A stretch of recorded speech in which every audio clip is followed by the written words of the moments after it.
Dali. Oh my God! Hala, dinilaan.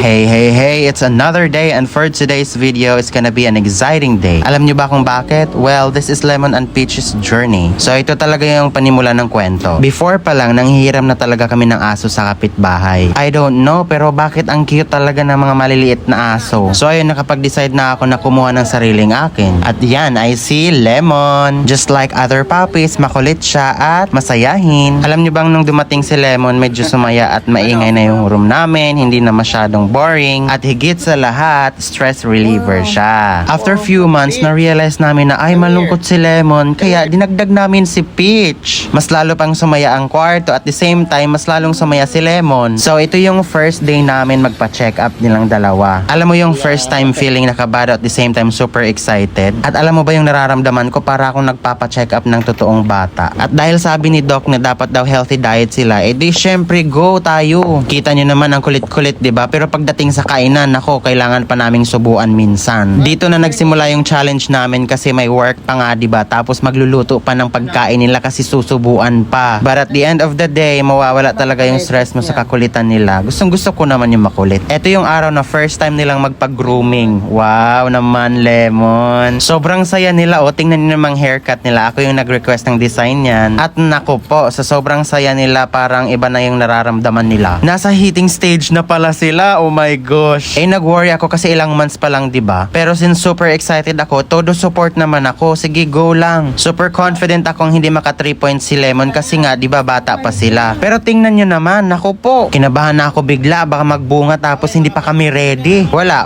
na akong magawa. Wala na din talaga kaming magawa. Buhay nga naman, no? After few weeks, nakalunok si Peach ng naphthalene balls. Kaya ayon, naturukan at na-confine ng mga 6 hours. Pero nakalimutan ko palang sabihin sa doc na naturukan din siya ni Lemon. Eh di dobling ka ba na? Eh dinaan na lang namin sa healthy foods. Alam mo ba yung food nila na mas masarap pa kasi sa amin? Oo nga, totoo yung sinabi nilang magiging alipin tayo sa kanila. Nagtatrabaho tayo para sa foods and vitamins nila. Pero iba kasi yung satisfaction na mapakain mo sila ng maayos, diba? Sa ganyan mga titig nila, hindi ka ba maawa? Diba syempre maawa tayo. Kaya tinuloy-tuloy na namin yung mga healthy diet nila kasi nga suspected pregnant na si Peach. Inintroduce namin sa kanila yung mga gulay na pwede sa kanila. Kasama yung mga chicken at saka pork. Eh di sunerte kami kasi kumakain naman din pala sila ng gulay. Grabe yung puyat namin during this time kasi nga diba magluluto pa kami ng gulay, ng pork, tapos may trabaho pa, gigising ng maaga, diba? Pero hindi naman ako nagsisisi na kinuha namin tong dalawang to. Abay, apaka-social naman ang pagkain nila. Actually, sa kanilang dalawa, mas maarte si Lemon pagdating sa pagkain. Siguro dahil feeling niya siya yung naunang baby, kaya maarte siya. At ayun na nga, diba sinuspect namin na pregnant si Peach? Meron kaming na-notice, mas naging observant na si Peach sa paligid niya ngayon. And after few weeks, lumaki na nga yung tiyan niya, kaya confirmed na. Confirmed na nga na may laman yung tiyan kasi may gumagalaw na eh. Sa tuwing pinapaliguan namin siya, gustong gusto na niya, and nag-iba na yung pakikitungo niya kay Lemon. Masyadong masungit na siya kay Lemon. Ewan ko kung naglilih ba din yung mga aso eh. Alam mo yung nakatitig lang si Lemon sa kanya pero pupuntahan niya at aawayin talaga. Oh, kitang-kita niyo naman yung tiyan niya, diba? Sobrang laki na.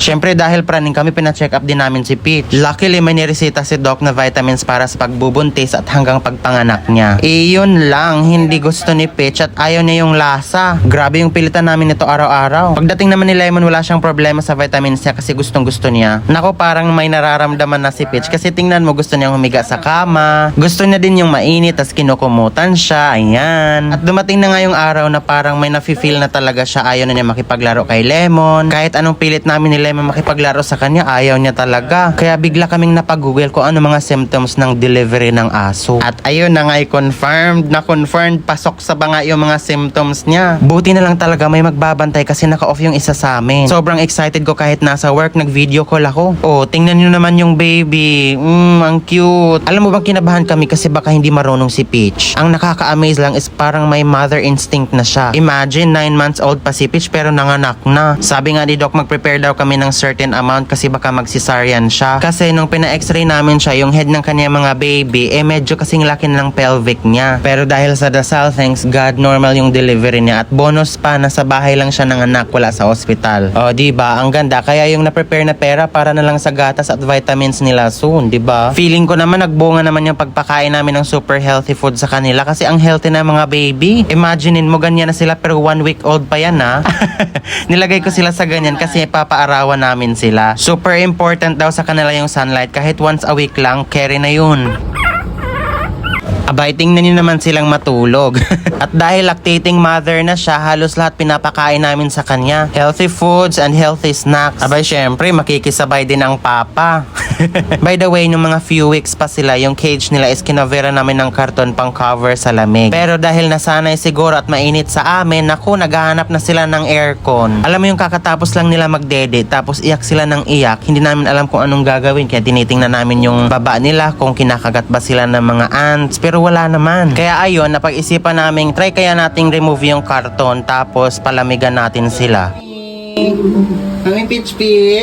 Hello. So ayun, confirmed nga na gusto nila yung malamig kasi yung medyo mainit. Alam mo yung super hands-on talaga si Peach sa paglilinis ng kaniyang anak, sa pag-aalaga. Tingnan nyo naman ang linis-linis, diba? Nung mga ilang weeks, si Lemon naninibago pa. Pero nakalaunan, sumasali na siyang magbantay ng mga baby. Titingnan nila, silang dalawa, mag-aalaga. Natatawa ako kasi alam mo yung antok na siya pero titingnan niya pa talaga at magbabantay siya. Kay Peach naman na trabaho yan kaya nakakamelt talaga ng heart. At eto pa, iba yung taste ng babies nila. Hay nako, gustong gusto lang music. Matutulog sila pero dapat may music. Feeling social, ah. Oy, nag-enjoy ba kayo sa part 1? May next parts pa to kaya follow na. Don't forget to react and comment na din to increase engagement. Bye!